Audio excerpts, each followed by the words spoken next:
she said he's having no trouble. It's simple. Hello there. It's showtime. What is this, trick or treat? Did I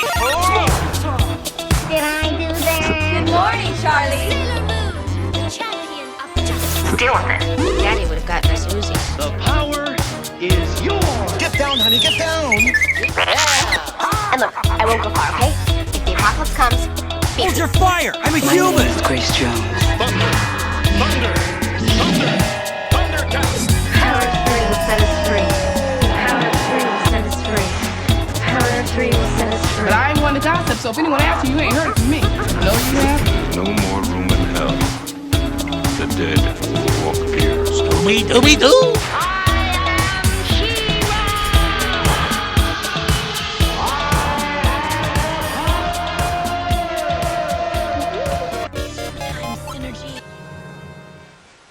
Welcome back, Radical Ones, to another episode of the Radical Retro Rewind podcast. As always, I am your host, Radical Ryan Hunter. Radical Ones, brand new episodes of the podcast begin next Friday, but we couldn't go by without acknowledging the year that was 2025. Literally beginning in January of last year, a bucket list moment, a dream come true happened. I was lucky enough to sit down and have a conversation with one of the loveliest people I've ever gotten to speak with, Terri Hawkes, who, for countless people, myself included, is the voice of Sailor Moon. Before this interview started, and I even ended up bringing it up on the show, but I was so nervous. I was sick to my stomach in the best way possible because I could not believe not only had this interview just been in the works for a while and I was just hoping it was actually going to happen, and then actually getting to speak to somebody whose voice and performance as a character meant so much to me growing up, was a sense of comfort, really. And Terri, let me tell you, did not disappoint. She was just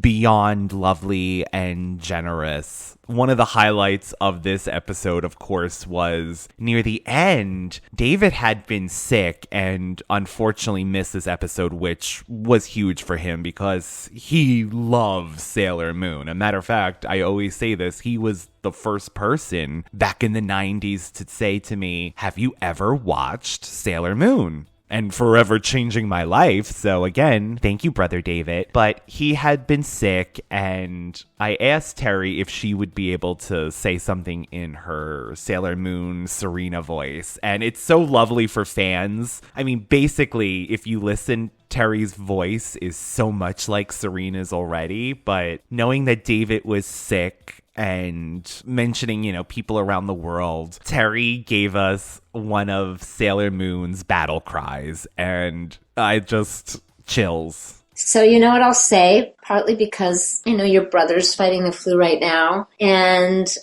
all of us are, I think, facing situations in the world where there's healing required. There's a lot going on in the world right now. So for you, Ryan, for David, for all of your followers, I would say Moon Healing Activation!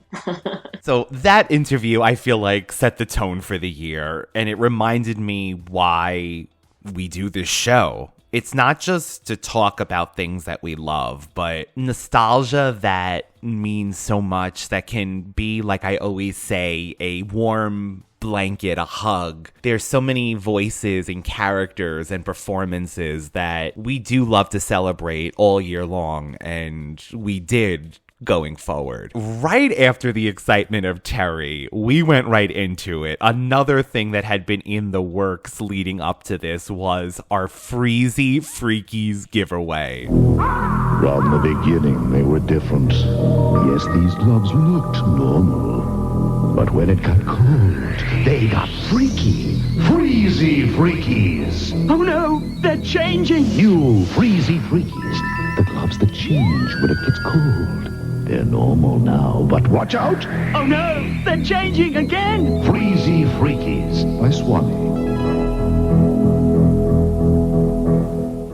we were so thrilled to do this with Freezy Freakies. And yes, I did say Freaky Freezies continuously on and off camera. But we gave 2 of our Radical Ones a chance to win their own pair of color-changing retro gloves. And these gloves were truly nostalgia. A lot of our Radical Ones remember having them, David included. This company was beyond generous. They ended up sending me a pair as well, which I will forever be grateful for them. And of course, we hope that this does set the tone for the future. And we're always working on contests and other giveaways that we could bring our listeners. So stay tuned. 2026, we hope to be the best one yet. Okay, so things were as status quo up until March when I was able to interview Trey Callaway. And this, of course, is thanks to our amazing Cadu, our friend and guest co-host. He works so hard behind the scenes. I always say it. He worked his magic and helped orchestrate this interview with Trey, which was so fantastic. We were anticipating the return of Julie James and I Know What You Did Last Summer. And Trey famously was the writer of I Still Know What You Did Last Summer, and a writer on a project from Disney called Which, after this interview, I feel like we finally broke the internet for at least a week. Trey was so lovely himself. I mean, Radical Ones, this whole year we had beautiful, lovely people, and it's just been a blessing. But Trey was amazing. And he mentioned that a writer friend of his was working on a potential live action Witch series. Which I know it was around for a couple, 2-3 more seasons after we did our work, but I moved on to other things, and then we never saw or heard from it again until just recently, by the way. And this is a little bit of scoop, but I have to leave names out of it. A dear writer friend of mine, who shall go unnamed at this point because I don't want to betray any confidences, I know has been a part of a series of meetings happening at Disney right now about a live action reboot of that series. So, stay tuned for more information there. So when I said this broke the internet, it really did. I mean, Cadu is finding things from Brazil and blogs, and they were mentioning the podcasts. This was such a debate with these fans of which was so funny. Again, which was so funny because a lot of the fans were saying, "Oh my God, no!" And other ones were so excited. And I honestly can't wait to see where this goes, because this is forever, I feel like, our first viral moment. We broke news thanks to Trey. And this was a fantastic interview in general, because for any listeners who might be I Know What You Did Last Summer fans, I Still Know What You Did Last Summer fans, we got a lot of information about the movie. So following that up, in May, House of Wax, the remake, had an anniversary, and one of our longtime contributors at this point, Academy Award winner, composer John Ottman, sent us a video talking about doing the score for this movie. Hello, Radical Ones. This is John Ottman, and it found its audience and has a loyal following, and it was a lot of fun to work on. I remember that one of the best things for me when working on a lot of Joel Silver films was that there was not really a lot or any temporary music in the film, so I was allowed to just do what I wanted to do as they were kind of putting the edit together. So I conjured up enough money from what they paid me to go to Seattle and record in this biggest orchestra as I could find in a church outside in the country. So if you listen closely, you can hear a male lower voice, and that was mine, and also some la la la stuff that was me and a couple people I know. So hey, whatever gets the job done. Again, Cadu's magic. It was a great follow-up because a few seasons ago, Cadu and I covered the House of Wax remake, and this is, I feel like, a full circle moment. John is always so generous to us, and he sends messages now for countless movies, including the Fantastic Four movies from the 2000s. So amazing, and thank you always, John. Okay, following up my interviews, I was busy this year. I spoke to Grace Kelly, who was the founder of Long Island Nostalgia Fest. This was really special because, of course, I am a Long Islander. A lot of our radical ones know that, if my accent didn't give it away. But Grace has this amazing Nostalgia Fest, which this was the second one at the time. And my roots in Long Island and nostalgia, this was just a fantastic way to celebrate that. A huge milestone was June, where we got to speak to another amazing person that did not disappoint. And I can still smile thinking about having this conversation. This was for Jem's 40th anniversary, Jem and the Holograms. Samantha Newark, the voice of Jem, Jerrica Benton, David and I on Jerrica Benton's actual birthday. To me, this was fate. This was surreal. And oh my goodness, Samantha was delightful. And I love this message that Samantha gave us for Jem fans for the 40th. Her voice is gorgeous. Getting to know more about her was fantastic. And I can't wait for the future because we're hoping to have Samantha back again when we finally get into Jem episodes, when we're finished with all the Thundercat action. Hi, truly outrageous ones. It's Samantha Newark, the original voice of Jem and Jerrica Benton. And you have been with me and all the amazing characters on this incredible ride for 40 years. We all deserve to have a birthday cake together. And I'm just so grateful to be a part of this wonderful universe that is Jem and the Holograms, and that you continue to keep it ignited and keep this love going for Jem. And I am so grateful to each and every one of you that reaches out to me. And I hope I get to meet you on the road this year for the 40th anniversary Jem tour. So check to see if I'm coming to your city. And it's showtime, Synergy. Thank you so much, Samantha. This was truly outrageous for us. So we also had an amazing summer. We're known for our summer themes, I suppose. And this year was A Nightmare on Elm Street Summer. It's Radical Retro Rewind. Nightmare on Elm Street Summer.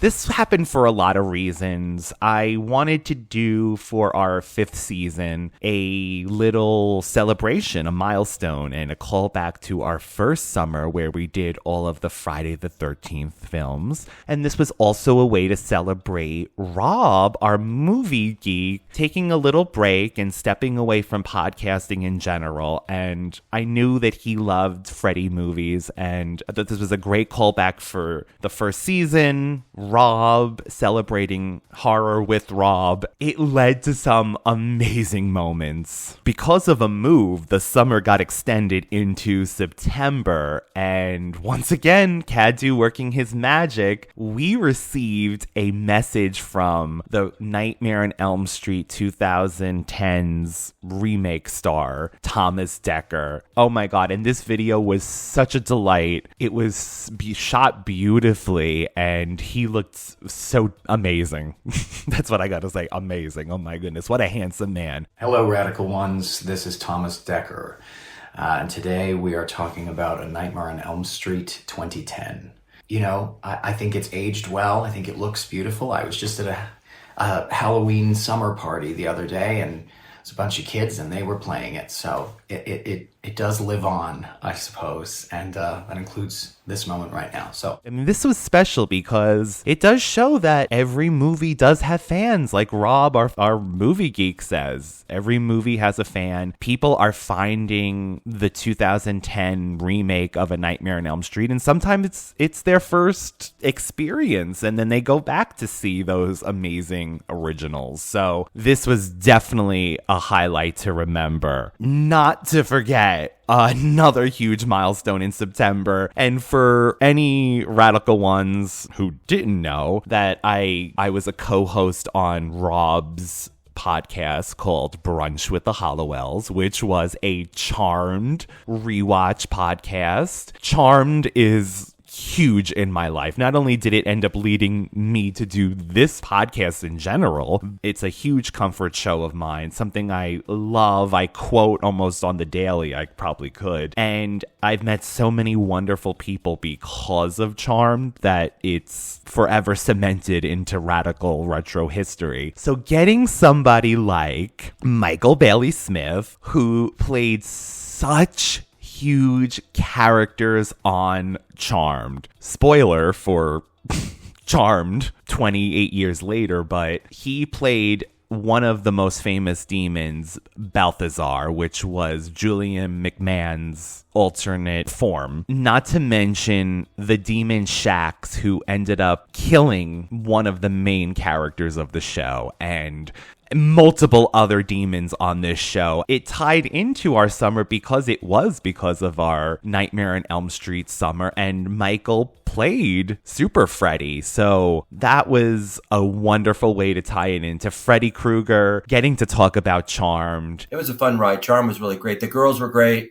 Shannon, she was nice to me, Holly. I mean, I thought Alyssa was particularly nice to me. She's always seemed nice. And when what's the other gal that came later? Oh yeah, you were one of the person that actually got between the two sisters. You got to see the first set, and then when Rose McGowan came. Yeah, Rose McGowan. She was nice too. I remember one time I think I was Shax, and I was outside. And I was waiting to be called, and I was I was outside. I sat kind of my trailer, and I wanted to spend some time. So I shooting some basketball, just shooting some hoops at Shaq's. They had a basketball hoop in the back, and Rose walks by, and she goes, "Hi, I'm Michael." I said, "Hi, I'm Rose." I said, "Hi, I'm Michael." I said, "I know who you are." And she goes, "Can I ask you a question?" I said, "Yes." She goes, "Do you think these pants make my butt look fat?" And she turns around and shows me. Oh my God. I said, I am not answering that question. I said, you're fine. Okay, October was big. Not only was it David's birthday, our beautiful brother, but we released our first Radical album, Radical Ones, songs inspired by the podcast.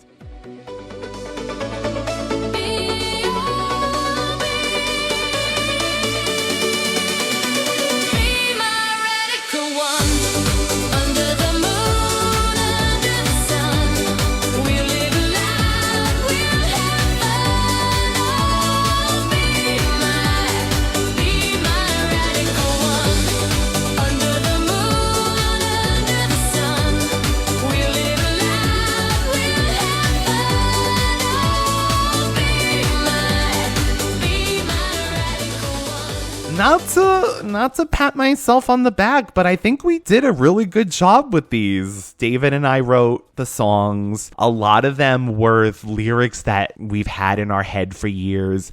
Cadu helped us with the song International Phenomenon. These songs, we hope, are a great companion piece to the podcast. We wanted to make them positive. We wanted to make them uplifting. We wanted to make them retro sounding. And they are available for streaming on Apple and Spotify. And they also are available to purchase on iTunes. So it's very affordable if you did choose to download the album. I think it's like $9.99. So if you're interested, check that out. Okay, so November, which was really a big month for me. So this was our year of 40s. Thundercats turned 40. Golden Girls turned 40. She-Ra, Gem, like we mentioned, turned 40. And your humble host, Radical Ryan, turned 40. It's a blessing to be here. It's a blessing to turn 40 and have such wonderful people around the world cheering you on and being in your corner. So I'm forever thankful for all of you. Not to be outdone, but November also brought us 2 more amazing videos for our Radical Ones. Near the end of November, we covered Case 39, which was a Renee Zellweger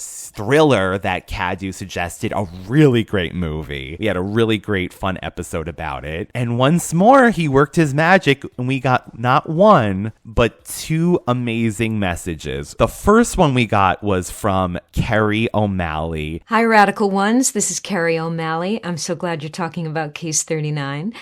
Boy, it's been a long time since I talked about that. We shot it in 2006. It wasn't released until 2010, but for me, it was a fantastic experience. 9 weeks in beautiful Vancouver with an incredible cast. Renee Zellweger, Adrian Lester, Ian McShane, Jodelle Ferland, Callum Keith Rennie. I mean, just incredible actors to be on set with. Renee Zellweger, I can't say enough about her. She is the most extraordinary, kind, generous, prepared, wonderful leader. She's everything you would want in a number one on the call sheet. She's just so generous, just a complete consummate professional, and I adored her. I just felt so lucky to get to go to work with her. Oh my goodness. We mentioned beautifully shot videos then. Kerry's looks like a Blu-ray extra top HD video. That was amazing. And it was so amazing that she had such a wonderful experience on the set, as well as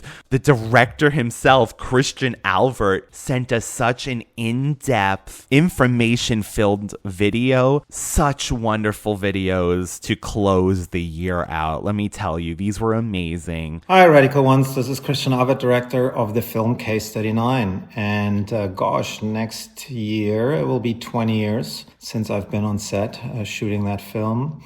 And looking back at it, it's kind of surprising. I think I could do a whole podcast of my own on memories from that because it was very early on in my career. It's 2006 and I'm walking onto the lot of the famous Paramount studio through the gate every day. And I just feel so elated and excited to work on a real Hollywood movie. And it came with all the ups and downs that you could expect from it. I couldn't believe the level of actors I had access to.